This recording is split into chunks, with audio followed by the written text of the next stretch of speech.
Monster Madness. Hollow Man is essentially an Invisible Man remake. I remember seeing it in the theater when it came out in 2000, and I liked it for the most part. But since then, I've heard nothing but negativity. This is supposed to be a bad movie.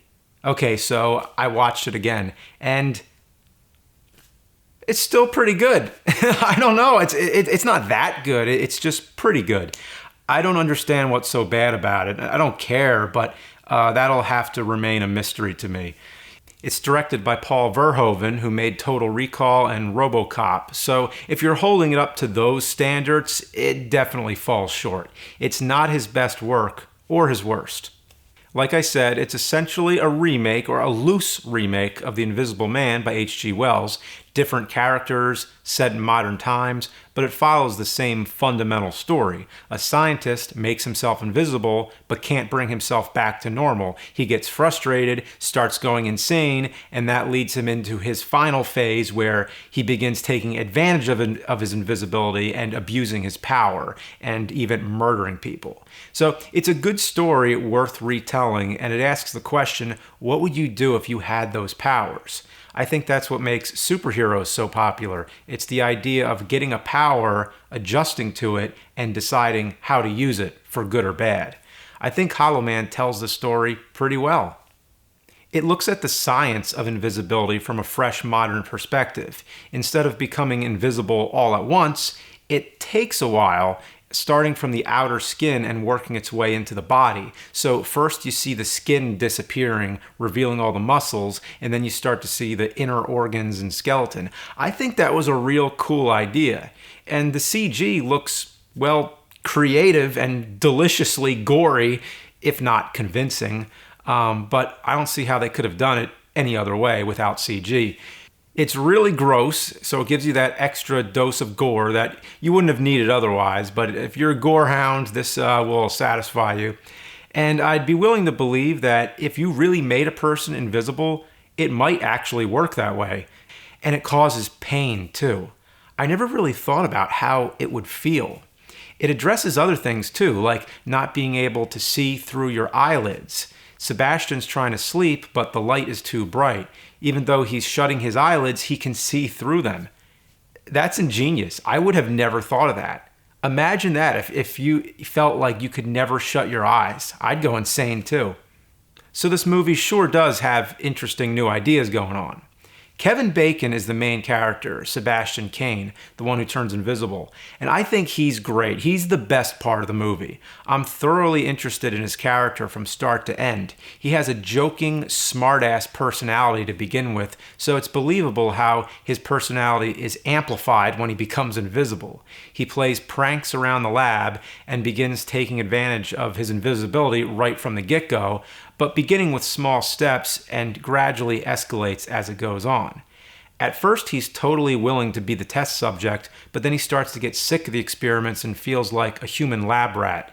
You can see where he's coming from. He can't leave the lab, so at first it's like he's just stir crazy before he becomes just straight up crazy. What I think makes the character so interesting is that he somewhat appeals to the audience, at least with me. I mean, he wasn't the absolute nicest kind of guy, and he's a bit of a pervert, but I still sympathize with him in the beginning, throughout the experiments, and felt like he suffered enough until he started doing really bad things. But it takes you through step by step as you watch the bad guy become the bad guy. The most disturbing scene is when he spies on a woman getting undressed next door. It happens more than once, but the part where it escalates is when he sneaks into her apartment and rapes her. The majority of the scene was cut. The deleted footage is more explicit, but even without it, you know what happened. And this is the point where the character undoubtedly went way too far. But that's the story of the Invisible Man. There is no limit to how horrible he is. And that holds true when he begins murdering people, just like in the original H.G. Wells story. His fellow scientists all try to stop him, and they have to use tactics like heat goggles to detect him, combating science against science. So through the goggles, they can see his body heat, but he's aware of it, so he busts open a bunch of pipes, steam comes out, and now the whole room looks like heat, so they can't find him. So he's as smart as he is psychopathic. Then they spray fire extinguishers so they can see the outline of his body. They throw blood packets on the floor so they can see his footprints, and they activate the water sprinklers so they can see the water falling on him. They try all these tricks, so when they wrote this film, they considered all the ideas of invisibility, thinking what hasn't been done in the movies already. I think the idea of rain giving away an invisible man has been done before, but not in this way, where there is a back and forth fight of visibility versus invisibility. But this is also where the movie gets really silly. Sebastian is set aflame, he's beat over the head with a crowbar, electrocuted, and somehow still manages to survive. As far as I'm concerned, there's no additional powers of immortality. He's just invisible. How'd they screw that up? Were they like, oh, shit, invisible. Oh, I thought he was invincible. Oh, fuck. Well, we already paid for the effects. Then, finally, they throw him down an exploding elevator shaft. That does it. A little bit overkill, I'd say. It's as if they wrote multiple endings, several different ways to kill him, and then used every one of them. I was watching this whole movie trying to figure out what's so bad about it, and it's my guess it's this whole ending. It's a laughable finale for a movie that takes itself pretty seriously the rest of the time. But either way, it's never boring. What I find strange is that this movie, now 18 years old, is the last major theatrical film based on the Invisible Man story, even if real loosely. It followed in a slow line of reboots to the classic Universal monsters. In the 90s, there was Bram Stoker's Dracula, Mary Shelley's Frankenstein, The Mummy, and I felt this was part of that line. This was the Invisible Man movie, but not really. So what happened? Why aren't there any more Invisible Man movies? Even in League of Extraordinary Gentlemen, they couldn't call him the Invisible Man. They had to call him an Invisible Man. Are the rights that hard to get? Is the ghost of H.G. Wells gonna curse anyone who touches it? I know there's been plenty of invisible characters, but I'm talking about a straight-up adaptation of the original Invisible Man. The Universal films with Claude Rains and Vincent Price, those will always be classics, but it would be cool to see a more faithful retelling or even go about it in a different way. There's a character in the book named Thomas Marvel who's a homeless thief who's forced into helping the Invisible Man. They have a partnership, but then he tries to get out of it. It would be interesting to make a movie all about Thomas Marvel as the main character, and maybe even keeping the Invisible Man ambiguous. Maybe he's not real. Maybe he's just a voice inside Thomas Marvel's head. That could be interesting. So, point is, with all these remakes coming out, what about the Invisible Man? Well, I guess there's going to be that Johnny Depp one, but that whole dark universe thing.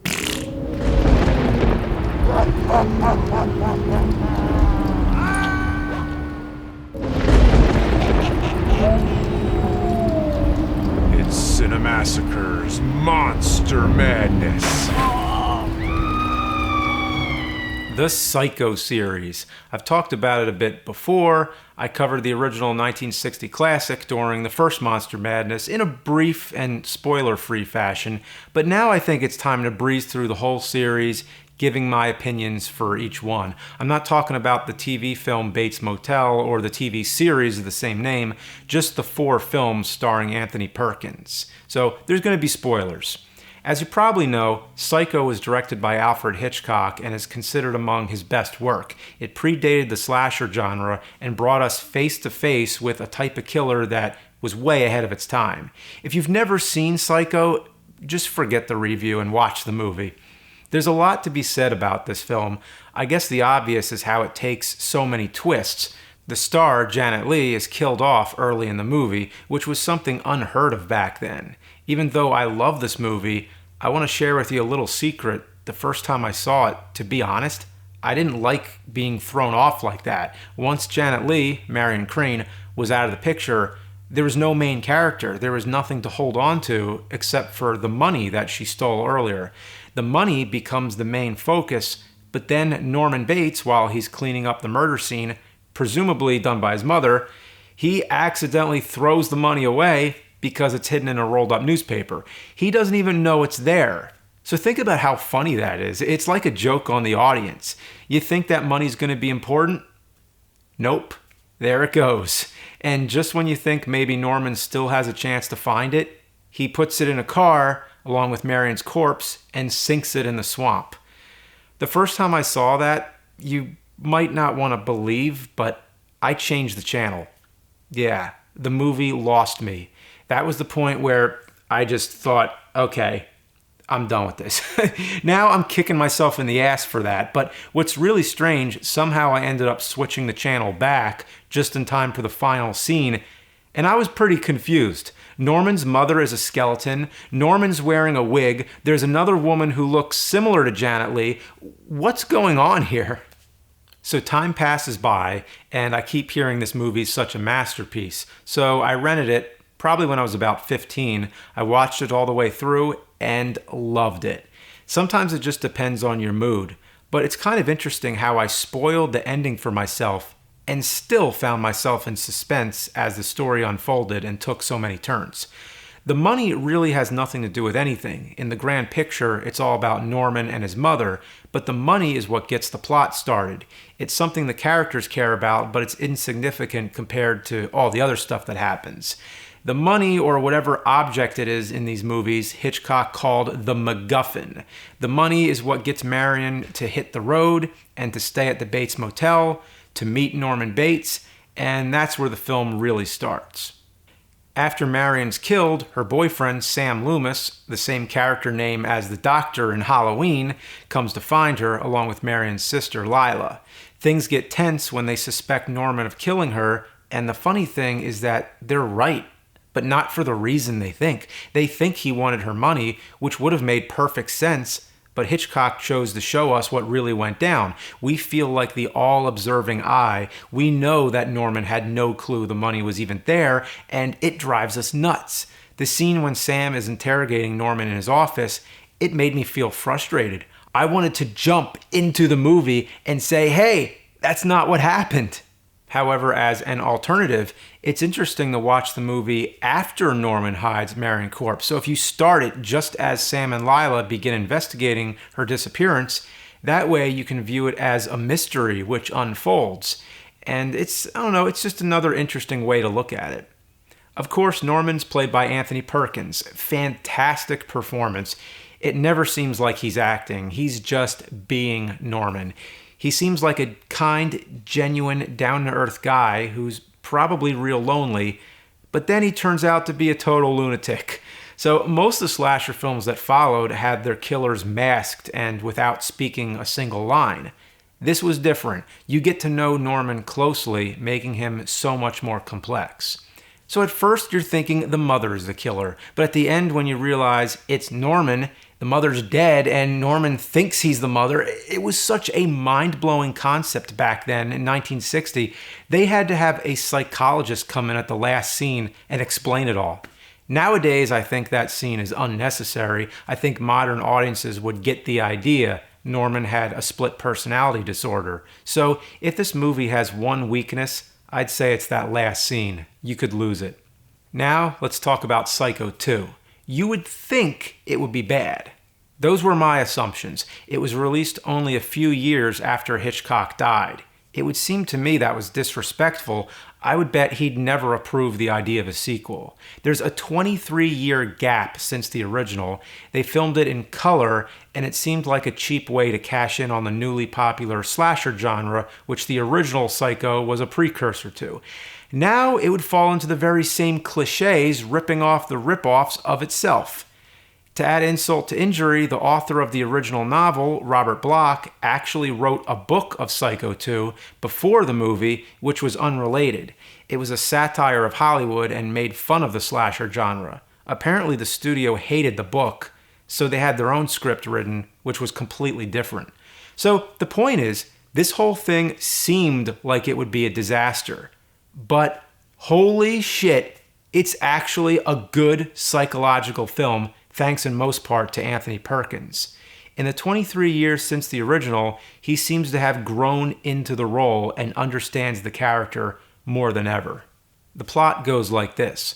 Norman's released from the asylum, giving more reason for the 23-year gap. Now he's declared sane again and ready to start a normal life. He reopens the motel, gets a job at a diner, and he has a lot of trouble adjusting back into society. Everybody gives him a hard time, calling him a psycho and whatever, so you feel for Norman. You want him to have a second chance, even though he fooled us once, the first time around.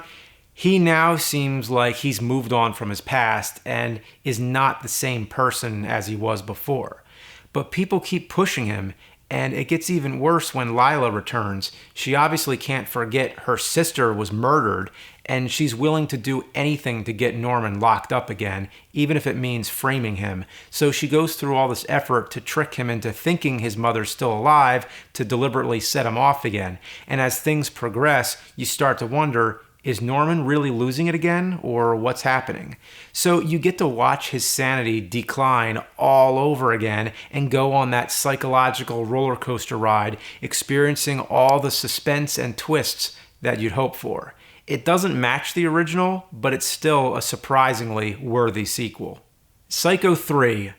This one has its fans, but in my opinion, it was completely unnecessary. Psycho 2 actually felt like an important chapter and brought Norman full circle. I think they could have left it alone and that would have been a perfect ending, but then they got greedy and couldn't wait any more than 3 years before shitting out another sequel. People waited 23 years for Psycho 2. There's no reason they had to make another one so soon. Psycho 3 blends in with all the other slasher films of the time. It's nothing special except for the fact that it has the familiar face of Anthony Perkins, who even directed this one. His acting is still just as good, but he can only do so much with a mediocre script. The plot is generic. Norman starts out just as insane as he ever was. There's no surprises or suspense. Guests arrive at his motel. First, a rock star wannabe named Dwayne Duke, played by Jeff Fahey. Norman gives him a job at the motel. Then he's visited by a suicidal nun who reminds him of Marion Crane, coincidentally having the same initials. It leads to a false repeat of the shower scene, making reference to all the tropes that the original started. Then there's a journalist who's trying to do a story about Norman, and then, I don't know, it just boils down to Norman killing people. I can't really summarize it all because the plot doesn't really have a clear thread like the other ones do. You just have to talk about every little scene. Like the lampshade sex scene. I don't know what that's about. There's just weird, random shit in this movie. There's some subtle moments I like. For example, when Norman finds a dead bird outside and brings it in to stuff it for his taxidermy collection. Then there's the part where the cop is casually eating ice out of the ice box, but there's body parts in there. The cop never notices, but Norman's watching him with that weird look that only Anthony Perkins can do. So I like parts like those. The ultimate highlight, for better or worse, is when Norman fights Dwayne in the motel room. I never knew what to make of this scene. Dwayne has now gone full psycho as well, antagonizing Norman with his mom's corpse. I don't think we needed two psychos. It kind of steals the thunder away from Norman. The whole scene is dimly lit with weird colors and ends with Norman bashing Dwayne repeatedly with his guitar while Woody Woodpecker plays on the TV. What the hell? I kind of enjoy how surreal this scene is, and that's how I feel about most of this film. I can still enjoy it as just being a weird 80s slasher film, but it adds nothing important to the story of Norman Bates. I've watched it several times and it never grows on me, still residing somewhere in watchable territory, but far, far below the first two movies. Like I said, it has its fans and there must be something there to appreciate, but I just don't see anything more than what I already mentioned. Psycho 4 was made for TV in 1990, 30 years now after the original, and again coinciding with the release of another Robert Bloch book, Psycho House, which was again ignored. I would have expected this film to be the bottom of the barrel, but it actually does have some purpose, elaborating on Norman's childhood, taking place in the past, as well as the present. It gives you the backstory, but also moves the story forward, giving it a fitting end. It begins with Norman calling into a radio station to talk about his life story. And I really like the way they reveal him in this movie when he's in the kitchen with the phone and he's got his back turned and then he says, like, you want to know about mother or whatever he says? Like, I'll tell you something about mothers.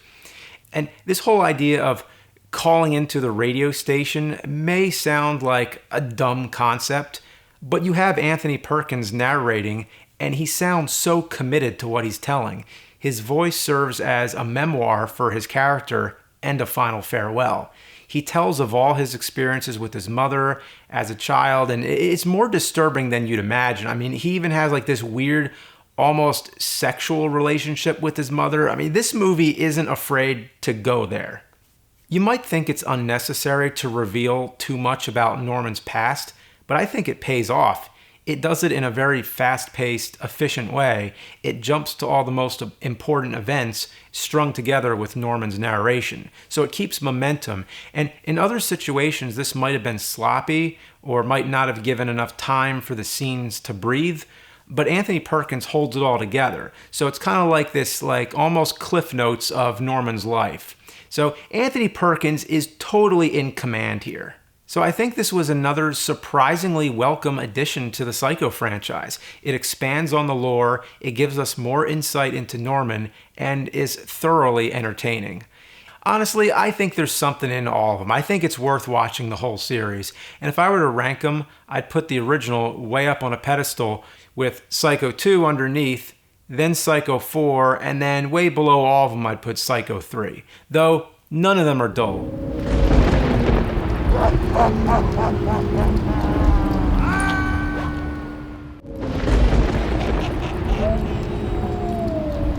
It's Cinemassacre's Monster Madness. Obviously, here on Monster Madness, a lot of inspiration came from TNT's MonsterVision, and I'm thrilled to have Joe Bob Briggs here to talk about TV horror hosts and random stuff. So let's go. So obviously, TV horror hosts have been around since the 50s, and we were talking about on the way over, we were talking about Zachary, but they usually wear like, you know, creepy makeup, they come out of coffins, and I think you were one of the first hosts who I saw who was like playing a guy, just not playing like a vampire or something like that. That's where horror hosting began, with the great Zachary at WCAU in 1957. And he was a friend. I worked with him many times, and he just died at the age of 98. Yeah. And was still doing the Zachary character up until the year I don't know, till he was 93, 94. Yeah. You know what they're going to say right now is, "What about Vampira, dude? What about Vampira?" You know, because Vampira was 3 years before Zachary, but Vampira was a model. Elvira is basically based on Vampira, and Vampira was on for about a year and a half on a local LA station in early 1954. Most people know her from Plan 9 from Outer Space, you know, where she's walking around that graveyard like a zombie with her arms out like this. Very iconic. Yeah. Yeah, it's harder to find footage of Vampira. Like, I think most of it is gone. And John Zachary kind of set the rules for what I think are the horror hosting rules, which is it has to be about the movie.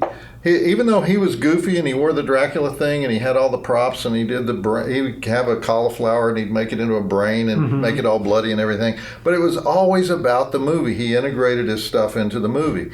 You know, later horror hosts, I won't name them, you know, would just do stunts at the commercial breaks that had nothing to do with the movie, and where you didn't even think they watched the movie. And so I always thought Zachary was he was the purist. He was the father of the whole thing. Hey James, yep. Didn't you meet Zachary one time in Cherry Hill? I didn't speak with him or anything, but I did see. I pissed next to him. Is that what you? Yeah, of course. That's what you want. Like, you see his head going in his hands. Like, yeah, okay. There you go. So, well, I mean, because you're not going to talk to someone when you're pissing next to him. It's not like, oh, hey, Zachary. Like, it seems like a dying art. Like, there isn't really. I know Sven Gulli's still doing it, but and Elvira came back for a bit, but there's not that many today. Why do you think that is? Because the commercial time is so valuable. It's like Makes sense. they don't want to give up the. I forget an hour of TV. I think is actually 42 and a half minutes, something like that. It's some ridiculously low number because they keep taking more commercial minutes. I think when I was on MonsterVision, it was 45. But they were still okay with letting me talk. But partly that's because we didn't care if the movie ran 2.5 hours, 2 hours and 45 minutes. We didn't care. Today they would try to like box it into a 2-hour block. They don't have time for some guy sitting there annoying the public with talking about the movie. Yeah. So obviously you're about the drive-in. And you call everything else indoor bullshit. I like to think you only watch movies outside, but I don't know. I was just wondering, do you actually watch movies outside when you can? I do. I've been to most of the drive-ins in America. But have you ever tried to watch it in your own backyard or something? Like bring out a screen and like...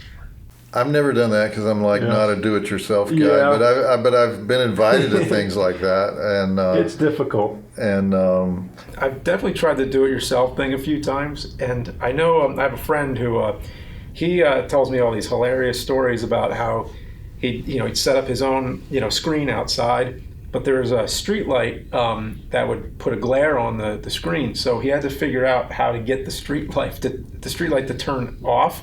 So he figured out BB gun. A BB gun, that's one way there. But he figured out that there's like there's a sensor on it, and if you hit it with the laser pen in the right spot, it would turn out.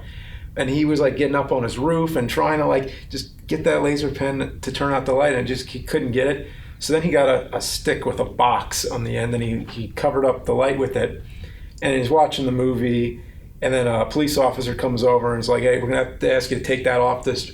Oh, what are you watching? And the next thing, the police are just sitting out there with them watching the movie. That's great. Movies bring us together, don't they? They do, yeah. A lot of people now are trying to reboot everything from the 80s. Stranger Things is very deeply rooted in here's the marquee Terminator's playing, and trying to. Everybody's about the 80s right now, trying to get the 80s look. Why do you think that is? And do you think they're doing a good job either? Like, are they getting it close or not? Well, it's kind of a mystery to me why the 80s are this popular. I mean, having lived through the 80s, having watched everything that came out in the 80s, there was a lot of crap in the 80s. And much of the crap is beloved, as well as the sorority babes in the Slimeball Bowl-O-Rama. I would use that as an example, starring the iconic Scream Queens, Michelle Bauer, Linnea Quigley, Brink Stevens. Definitely wasn't watching that when I was a kid. Okay, that's a Dave Dakota film. Dave has probably made 300 films. So did Corman make like 700 or something? Well, he produced. Roger Corman just produced directing, 700 films. Dave directed 300 films. Okay, so it's crazy. Some of them hang together really well, and some of them don't. And some of them just have a cool title, like Sorority Babes in the Slimeball Bowl-O-Rama.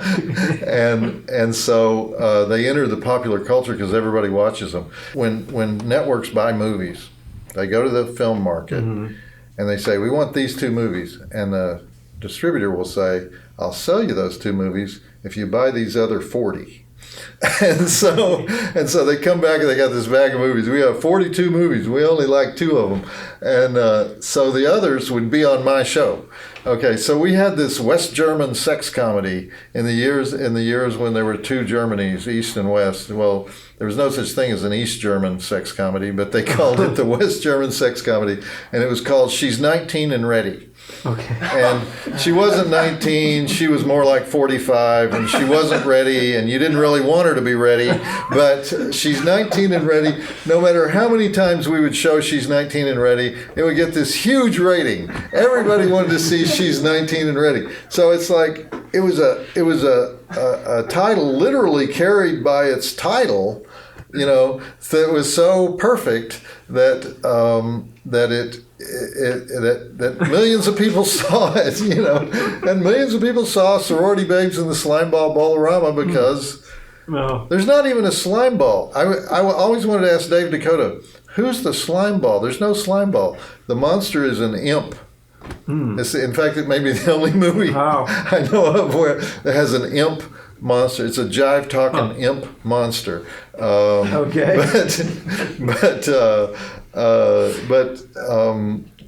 there's weird stuff like that from the 80s. You had genres in the 90s like the erotic thriller. The erotic thriller, I mean, they're forgettable titles. They were all the same. It was like Cinemax. Yeah. I mean, they were B movies, What were the titles? Like any? I'm just going to make up some titles. Hidden Agenda.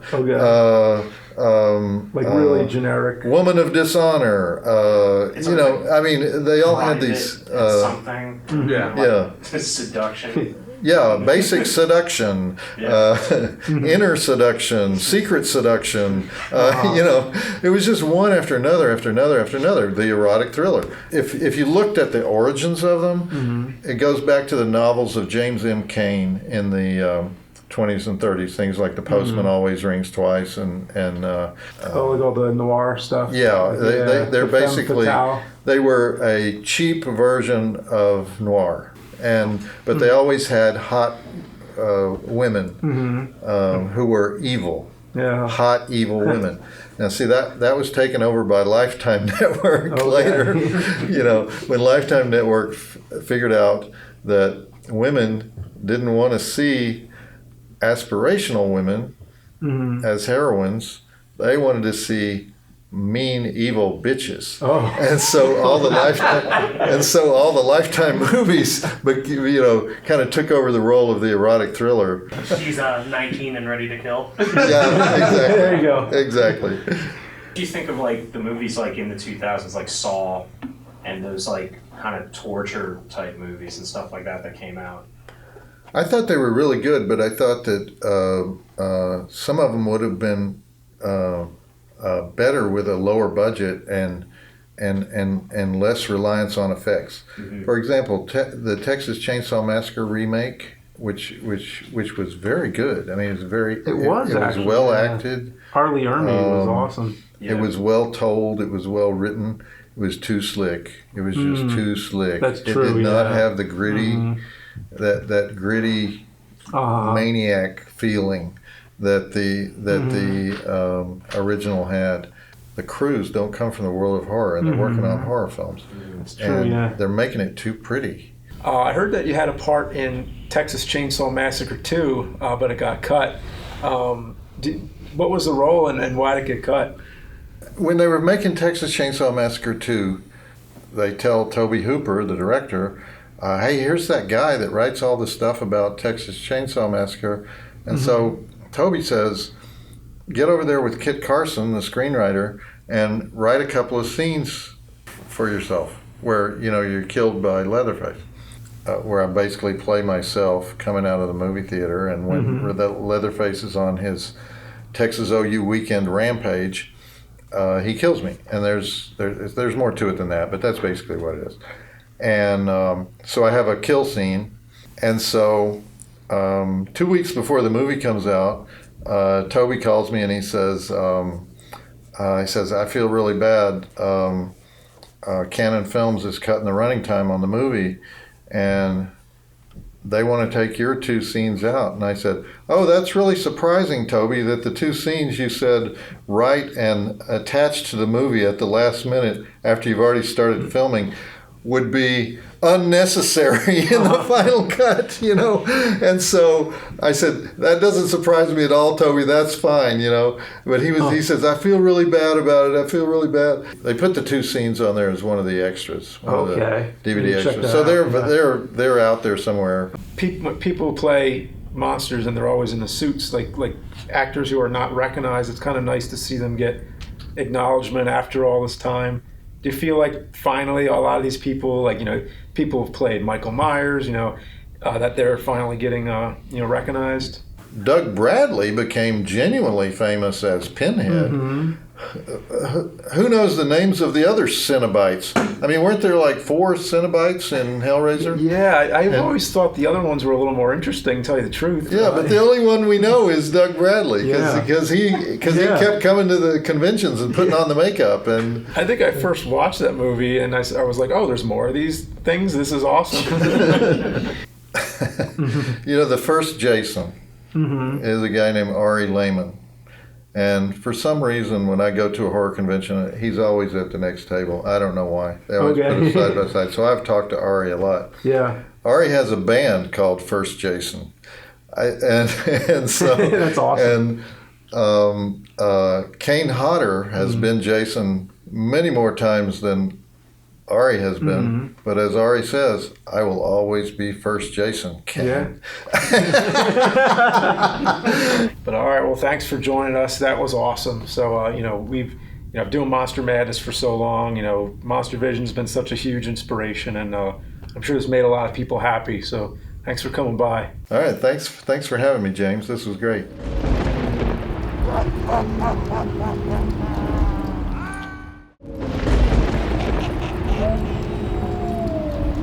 It's Cinemassacre's Monster Madness. If you like killer ape movies, this one is a must. Link from 1986. It's not very common. For the longest time, I thought it was only available on VHS, so you'll have to excuse the picture quality here.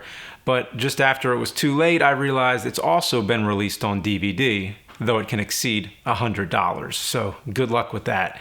But if you can find any way to see this movie, here's what you're in for. First of all, you get a score by Jerry Goldsmith, which is creepy but sort of tongue-in-cheek. At times it sounds similar to his Gremlins score. The film begins with a running POV shot, which you know is the ape. It terrorizes cats and small animals and frightens a girl in her bedroom. How strange is it that it follows the classic slasher formula? It opens the same way as Halloween, for crying out loud, but it's an ape. The opening scene doesn't seem to have anything to do with the rest of the film because the apes aren't loose yet. It just, I don't know, it doesn't fit in. But anyway, we follow a zoology student named Jane, played by Elizabeth Shue from Karate Kid. She was Jennifer in Back to the Future 2 and 3. She was also in Hollow Man. She attends a lecture by a scientist, Dr. Phillip, who's studying the intelligence of chimpanzees. She wants to be his assistant, asking if he has any jobs for her, but he acts rude to her, making sexist remarks, but then decides he could use her help after all. So what does he do? Hands her a vial, and she assumes he wants her to collect a urine sample from one of the apes. But no, not a urine sample. Yeah, first job she gets, and it's collecting chimp jizz. How she gets it, I don't want to know. Next thing, he brings her over to his mansion in the beautiful Scottish countryside to clean up shit. Yeah, if I heard him correctly, he said, there's some turds in the hall that need to be cleared up. Some turds in the hall. Clear them up. So we've covered jizz and shit. Okay, what next? What are the rest of her job duties? The whole mansion's full of apes, which he's trained to do his chores, and he treats them really mean, even threatening them with a rifle. His character is kind of sinister, but also elegant and wealthy, so he's kind of a classic archetype who'd usually be played by somebody like Boris Karloff or Christopher Lee. He also tells Jane a creepy backstory. You always gotta have the creepy backstory, which gives some insight into the way he treats apes. He tells her he had a friend who had an ape who ripped out his eyes, ripped off his nose, ears, arms, legs, and testicles. Gee, that's all? Anything else you want to add? You sure that story's not extreme enough? I'm not really sure what to make of his relationship with the apes. On one hand, it seems he hates them, and on the other, he respects their intelligence. After all, it's what he devotes all his work towards studying. And when the main ape, the title character, Link, smokes a cigar, the doctor gets way too excited, screaming, "You're the master of fire!" Bravo, Link, master of fire! They call Link a chimpanzee, however, he looks different from the rest, and I believe he's actually an orangutan, and they painted the fur black. So technically you can think of it as an orangutan actor playing a chimp. Maybe it was easier that way, I really don't know. I have no idea what it takes to direct an ape of any kind in a movie, but this guy here, he's such a good actor. Link is the real star of the movie. Every scene he's in, he gives it his all. I'm not kidding. You never know what he's up to. He communicates by pressing buttons, each programmed with a word, so he spells things like cook phone. And at first you're thinking, no, he doesn't realize what he pressed. But then he actually puts a phone in the microwave. So when Link says something, he really means it. Why does he want to cook a phone? Who the fuck knows? Then there's a scene where Jane is trying to take a bath and Link walks in. She's completely naked and asks him to leave, but he just stares at her. Yeah, just stares. It's awkward moments like these that you just have to see to know what I'm talking about. Everything Link does has contradictions. Sometimes he's trying to save Jane, and other times he's trying to kill her, so you never know what's going on inside Link's head, and that's what makes him so interesting. Jane is attacked by a dog, and Link defends her by taking the dog and bashing it against a fence. Then he makes a stupid smile. It's fucking great. Next thing, he's helping her push a van that won't start. But then, when she's in the driver's seat again, he unexpectedly starts pushing again, forcing the van over a cliff. She manages to jump out at the last second, and then Link gives her this look. What does that mean? You can't tell. Does he want her dead? Is he just oblivious to what he did? Is he pretending to be dumb? What's the idea? Then there's a part where he picks up a butter knife, and what's great is that it's a butter knife. It's not like a steak knife or something. And you're thinking like, uh-oh, what's he gonna do with that? He's probably gonna stab her or something, right? But no, nothing happens. Nothing with the knife happens, but a whole lot more happens. The rest of the apes start going nuts. Now, backing up, about 1/3 into the movie, they gather around the doctor, and unless I missed something, you never see him again. You know they must have killed him, but the character just disappears for the rest of the film. In the last act, 3 dudes show up, one of them being Jane's boyfriend and a student of Dr. Phillips, but the only point of them coming here is, you know what? More body count. Link doesn't waste any time, quickly kills 2 of them. One of them he pulls into a well, and then the other one he grabs him through one of those those tiny envelope doors and pulls him into the door. Now, I don't even understand, how did that kill him? Jane and David are the last survivors, and this leads into the classic final chase scene. But this chase is better than your average slasher film, and the fact the killer is an ape makes it so much more impressive. You have everything. The running POV shots, the banging on the locked door, hiding under the cellar door, the ape crawling through a shaft, smashing up through the floor, smashing down through the window, attacking on top of a moving car, getting flung off the car, the false death, getting up again, smashing through the windshield, and not even in that order. I'm just trying to give you the basic gist. It's out of control, and it all ends with the ape breaking open a gas line, lighting up a cigar, and blowing up the entire house like a goddamn action movie. It goes all the way. It's fucking nuts. And I can't believe how they were able to pull this all off with an ape character. I'm sure lots of it was probably puppets and human stunt doubles and costumes, but I was so wrapped up in watching it, and especially with the VHS quality, I didn't notice many faults in the special effects. This is up there with Monkey Shines. Very different, but if you like your primate killer horror films, this is gold. This needs a re-release of some kind. Netflix needs to add this, or better yet, theatrical re-release. Do it.